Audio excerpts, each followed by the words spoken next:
హైదరాబాద్ నగరాన్ని ప్రపంచ పట్టణంలో పెట్టడానికి విశ్వ ప్రయత్నాలు చేసాం. ఒక మంచి ఎకో సిస్టమ్ క్రియేట్ చేశాం.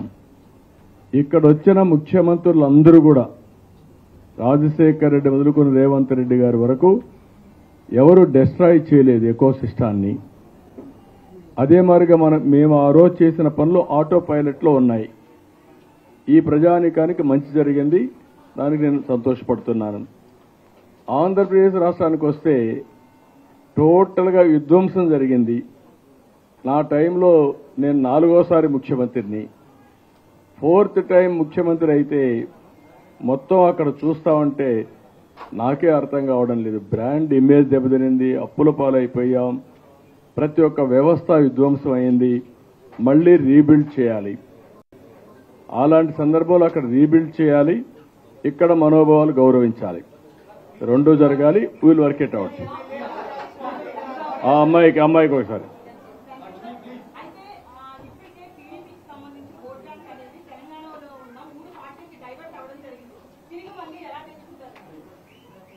నేనేమంటానంటే, ఒకప్పుడు తెలుగుదేశం పార్టీ బలమైన పార్టీ తెలంగాణలో. తెలుగుదేశం పార్టీ తర్వాతనే వేరే పార్టీలు ఉండేటివి. బలమైన నాయకత్వం కూడా. కొన్ని కారణాల వల్ల ఇక్కడ బలహీనమయ్యాం, కొన్ని ఇబ్బందులు వచ్చాయి. ఏది ఏమైనా అధికారం లేకుంటే ముఖ్యం అయి కాకుండా ప్రజల మనోభావాల ప్రకారం తెలుగు జాతి కోసం పనిచేయాలని నా ఆలోచన. దాని ప్రకారం పనిచేస్తాం. పరిస్థితి ఎట్లా వస్తుంది? ప్రకాష్ నూట్రా గమరా.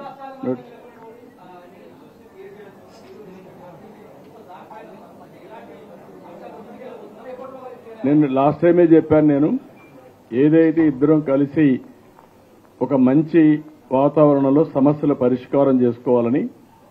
ఇది 2 రాష్ట్రాల మధ్య సమస్యలు. రెండు పార్టీలు కాదు, ఇద్దరు వ్యక్తులు కాదు. అలాంటి సమయంలో ఇద్దరి మనోభావాలను గౌరవిస్తూ సమస్యల్ని పరిష్కారం చేసుకోవాలి. దానికి నేను ఆ రోజు చాలా క్లియర్గా చెప్పాం. ఒక అఫీషియల్ కమిటీ ఒకటి వేసుకున్నాం. కేబినెట్ సబ్ కమిటీ ఉంటుంది. అవసరమైతే ముఖ్యమంత్రులు కలుస్తాం. ఇదే విధంగా ఇద్దరు ఇచ్చిపుచ్చుకునే దూరంలో యాక్ట్లో ఏమున్నాయి ట్రూ స్పిరిట్లో ఆలోచించి సమస్యల పరిష్కారం కోసం ముందుకు పోతాం. ఏంటి అన్ని చెప్తానులేమ్మా. మీకు ఎలక్షన్ కావాలి, నాకు ప్రజల మనోభావాలు కావాలి. దర్ ఇస్ అ డిఫరెన్స్ పెట్టినట్టు. ప్రారంభిస్తాం. తొందరలో ప్రారంభం అవుతుంది. ఏది అది కూడా ఆలోచిస్తున్నాం. వీళ్ళని తొందరలో ఏం చేయాలి, ఎట్లా చేయాలని ఆలోచిస్తున్నాం.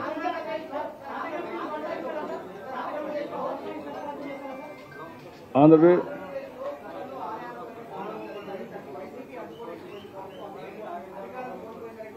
ఇప్పుడు అదేమా, ఇప్పుడు ఆలయాలపైన దాడులు లేవు. ముందు ఆలయాలపైన దాడులు చేసినప్పుడు కూడా యాక్షన్ తీసుకుంటాం. వదిలిపెట్టే సమస్య ఉండదు. ఓకే, నేను ఐ విల్ గో త్రూ. తప్పకుండా యాక్షన్ తీసుకుంటాం.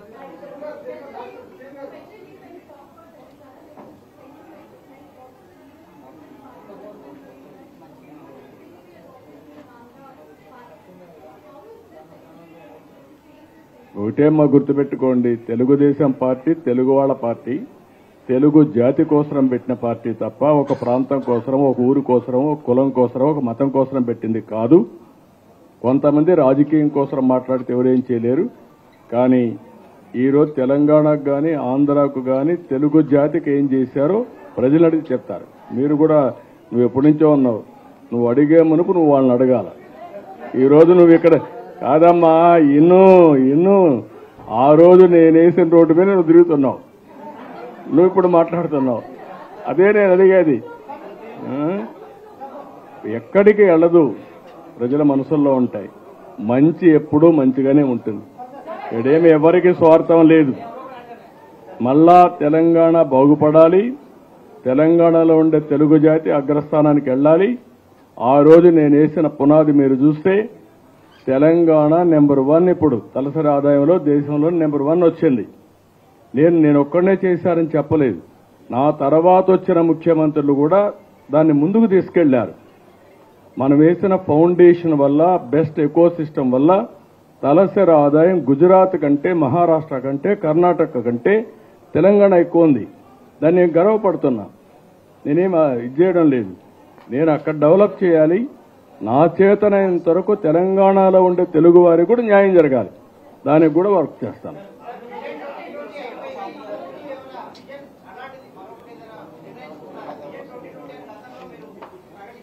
ఇరవై 47 ఇప్పుడు నిర్ణయించాం. 2047 ప్రపంచంలోనే తెలుగు జాతి నెంబర్ 1 గా ఉండాలి. అది తెలంగాణలో ఉండే తెలుగువారా, ఆంధ్రాలో ఉండే తెలుగు వాళ్ళు కాదు, తెలుగు జాతి నెంబర్ 1 గా ఉండాలి. That is my vision. ఆ విజన్ కోసం పనిచేస్తాను. Thank you. ఏమ్మా